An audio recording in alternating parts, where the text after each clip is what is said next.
Gandang hapon mga idol, hapon na naman. Ako naman po ay kukuha ng tubig na mineral.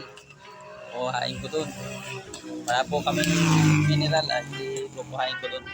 Nabili ko ako ng isang galon. Isang galon lang po yan. Napunta na po ako dun.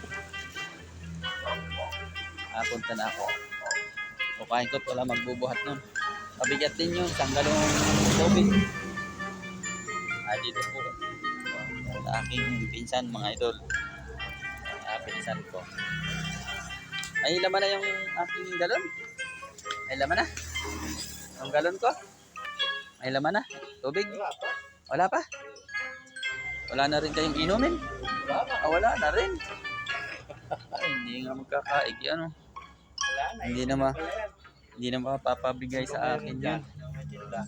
Hindi na mapapabigay pala sa akin yan. Tatanong ko na lang kay Ate Bita mamaya. Kung ano. At wala na pala. Wala palang deliver. Ayan o. Hindi nag-deliver. Wala na rin palang tubig na mineral. Ubos na. Ay tatanong ko doon sa aking ate kung saan pwedeng makabili mga idol ng tubig na mineral. Wala na kaming inumin kaya. Wala na raw tubig.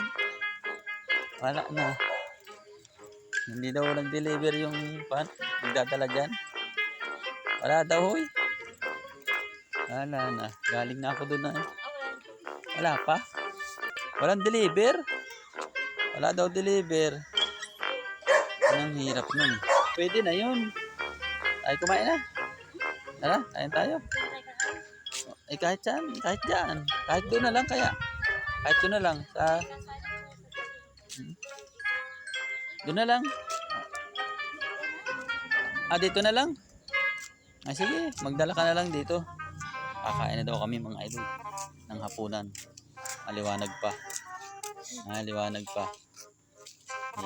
Gayon din naman ho ay ibig sabihin ay kakain din lang ay di kumain na. Para maliwanag pa mga idol. Lalakad ko dito sa aming harapan ba. Sa aming harapan. Kaya ako sana'y bibili ng mineral at wala na kaming inuming mineral ay yung binibilhan namin yung pinsan ko naman ho ay walang stock na ubos na. Iisa na yun ay sa kanila na laang daw yung isang yun at wala na din daw silang maiinom. Ayun po mga idol. Kaya bukas na ako makakakuha doon pag di-deliver. Hindi pa daw nagdi-deliver yung nagdi-deliver sa kanila ng tubig ay baka daw bukas na maga po mga idol. Magandang hapon po mga idol. Ingat po tayo at medyo maulan na naman po dito sa amin.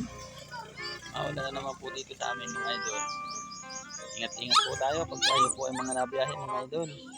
Ingat-ingat po at maulan, madulas ang karsada.